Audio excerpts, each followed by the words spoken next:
どうも皆さん、カイトです。メトロイドバニア風ソウルライクザ・ターニシング・オブ・ジャクシアというゲームをご存知でしょうか。こちらは2022年7月27日に Steam でリリースされました。早速9時間ほどプレイしてクリアしたんですけど、めちゃくちゃ面白かったダークファンタジーでしたね。デスゲーの境地を思い出させてくれるような難易度でもあり、程よい緊張感と戦闘スタイルは見事なもの。デスギャンビットアフターライフのような見た目から想像通りのデスリ加減は難しいながらもめっちゃ面白かったです。今回はザ・ターニシング・オブ・ジャクシアというおすすめ作品のジャンル、ストーリー、魅力、ワンポイントアドバイスを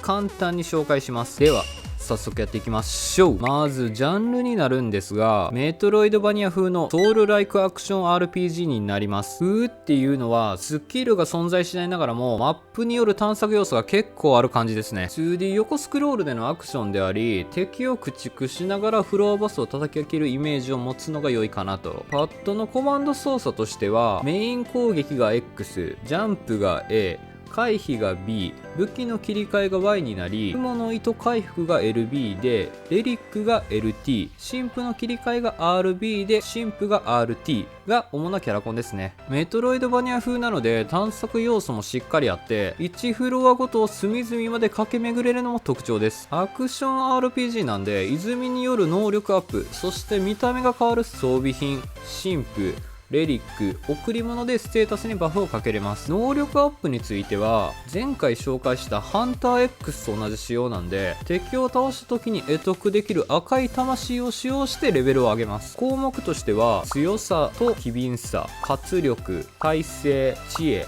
知能の6種類。こちらを1上げるごとに主人公のレベルも一緒に上昇します。装備品についてはエリアごとに落ちているものを拾うか、敵を倒した時にドロップしたものを身につけます。一定のボスを倒すと進んだ先に宝箱が配置されてて、一式添えることもできますね。頭、胴体、腕、足と4種類装備できて、見た目が変わるのも楽しいんですよね。武器については中剣から短剣、槍、斧、ハンマー、ランス、ナックルとそれぞれ使い勝手とリーチが違うのも良くて、後々拠点でお気に入りの武器を強化していくのも満足度が高いです。神父についてはこの世界でいう魔法と捉えてもらって良いかなと。エリアに必ず目玉野郎がいるんで、見つけたら必ず話しかけましょう。2つまで装備可能なんで、遠距離攻撃かシールドなど多種多様。レリックについてはボスを倒すことで吸収できる魂で倒した敵の能力を使用できます。こういった縦ブーメランから死神召喚などを使うことが可能です。贈り物についてはエリアで拾えるアイテムでもあり、主人公にバフ効果をもたらしますね。効果は様々で使えるのも多数あるんですけど、デバフ効果もあるので使い勝手が非常に難しい。スキルがない代わりにエナジーラッシュとブーストシステムが搭載されているのも面白くて、敵に多段ヒットをしていくと溜まっていき、自動で解放されるというもの。スタミナと MP の回復速度が異常に速くなり、一気に畳みかけることができます。ちなみにゲージが溜まった時に使えるのがレリックですね。盾という概念がないんで、攻撃を与えては回避、そして攻撃の繰り返しです。序盤ではゴリ押しが通用しないので注意してください。こちらが主人公の HP で、こちらが雲の糸回復の回数、こちらが SP で攻撃と回避で減少して、こちらが MP で神父を使うと減少します。これが現在選んでいる神父ですね。 SP と MP は自動回復するんですが、適度な管理が必要なのと、雲の糸回復の個数は敵に見える雲やろに会えた時に強制的に増えます。右上はレベルアップに必要な赤い魂です。そう、いろいろと覚えること多そうに見えるんですけど、私もプレイしながら覚えたことが多いんで、ざっくりと説明するとこんな感じです。次にストーリーなんですけど、女神ジャクシアの最後の創造物の主人公はターニシングという疫病に侵されてしまっている2つの神の王国を救ってほしいと願われます。そして救う方法としては、自然発生の疫病を蔓延させたものへの復讐を果たすこと。主人公は無事に使命を全うすることができるのかっていうお話。そしてこのゲームの魅力になるんですが、1、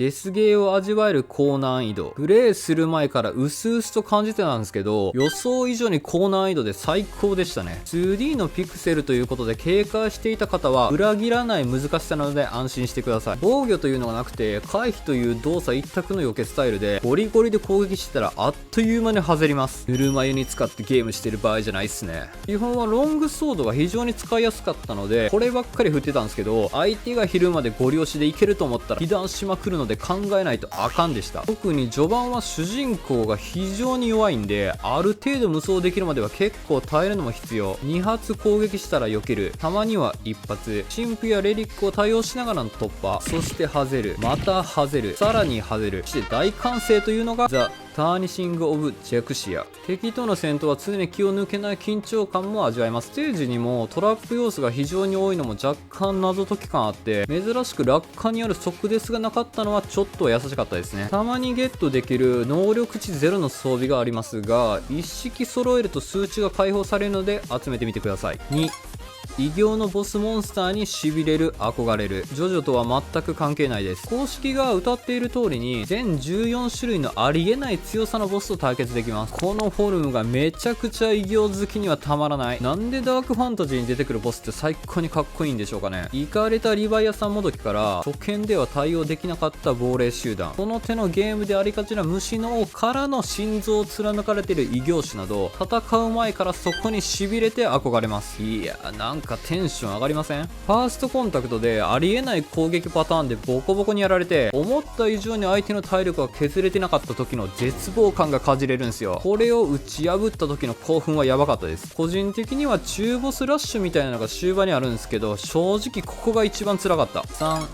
クリア時間は9時間ほど。お気に入りの最大武器強化マックス、神父レリックの全回収、贈り物を2個未回収でクリア時間は9時間ほどでした。新しいエリアに入るごとに回収はしていたつもりでしたが、何個か鍵が入る部屋には入れなかったので、どこかしらの NPC との会話漏れがあったかもしれません。またクリアした後には強くてニューゲームが解放されるんで、クリア後のデータのまま最初からプレイすることができます。少しやってみたんですけど、敵も同時に強くなっているのでエンダーリリーズと同じ仕様です。さらに極めたい方は良ければプレイしてみてください。最後にワンポイントアドバイスになるんですけど、このゲームはエリアごとにファストトラベルは存在しなくて、進めていくうちに潜水艦みたいなので主要箇所だけ行き来できる感じです。マップで確認しながらエリアごとに探索をするのが一番効率が良いかなと。またレベル上げするときには冒頭付近でお話しした通りにハンター X と同じ仕様なんで、活力ぶりを中心に物理特化にするか神父特化にするかはある程度決めておいた方がいいです。まんべんなく振っていくと雑魚敵やボスと対峙した時のほんまにダメージ入りません。 SP や MP に関しては初期値でも意外といけましたね。あと贈り物の効果はデバフが強すぎるので狂気のゴブレット以外は一つもつけませんでしたと思いながらも、好きに振るまたは装備するのが一番楽しいんで、あくまでも参考程度にしてください。以上になります。メトロイドバニア風ソウルライクザ・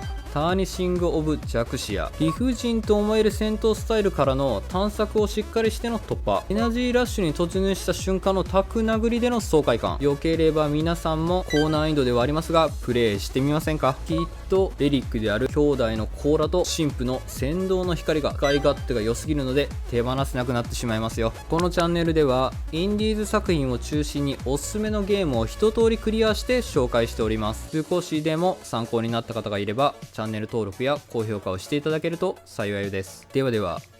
またの機会に。カイトでした。